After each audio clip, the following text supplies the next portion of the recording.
Learning more about why the city of Buffalo pulled the plug on a program that allowed residents to apply to get back money that was owed to them after their foreclosed properties were auctioned off by the city.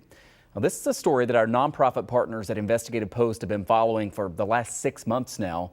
The city has yanked the webpage and said that the program is under review. Well, this was just days after a lawsuit was filed against the city. In many cases, these properties brought in much more cash at auction than what was owed in taxes. So in 2019, the annual auction made the city about $4.3 million, far more than the $700,000 that was owed. This one house on Fargo Avenue went for $131,000 in surplus alone, and the former owner wanted his cut. The Rochester attorney who represents him said, quote, "It's like the city decided to take their ball and go home." Joining us live in studio is Investigative Post reporter Jeff Kelly, who has been on this story, as we mentioned, for a long time now. Jeff, always great to see you. So this program is under review. The website all of a sudden is no longer there. Not that much was happening when the website was up there from before. I know there were complaints about that.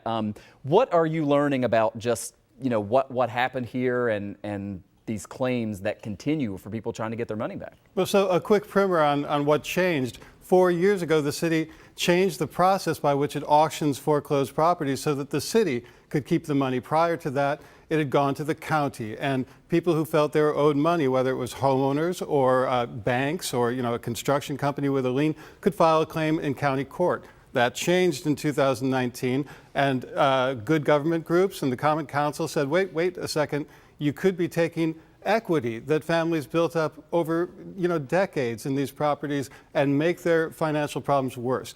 So they asked for the city to design a program so that homeowners could apply to get that surplus money, like the guy on Fargo.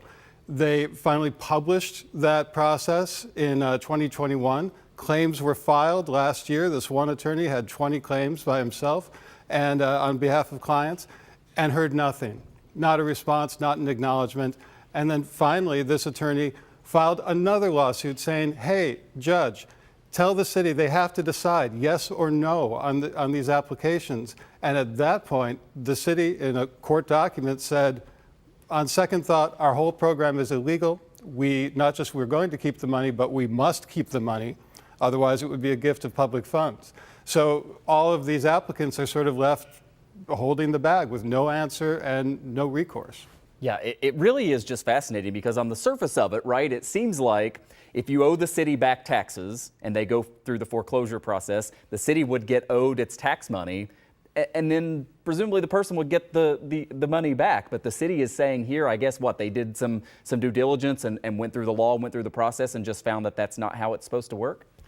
Yeah, perhaps, although it seems interesting that they only determined this once claimants came forward. The city lawyers designed this program, and it's city lawyers who decided just in the last month that the process they designed breaks the law. So these homeowners, you imagine, are pretty upset that this program is now under review.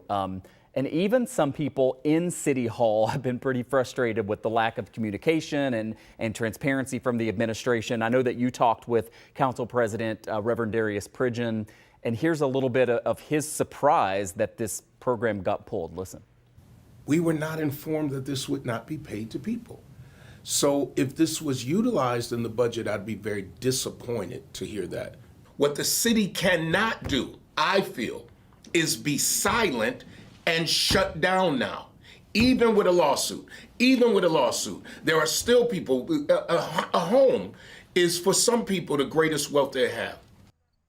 So what is the status then of this currently right now, Jeff? If there's pending litigation, you imagine there's this pot of money that's sitting there. I wouldn't think that the city is necessarily planning to spend that on something else at the moment, right? Because there are still just all these questions. You would think that, but you'd be wrong. Oh. According to the city controller's office, that $3.6 million in surplus was credited to the city's general fund back in the fiscal year that ended 2020. That is to say, it was used to balance the budget that year.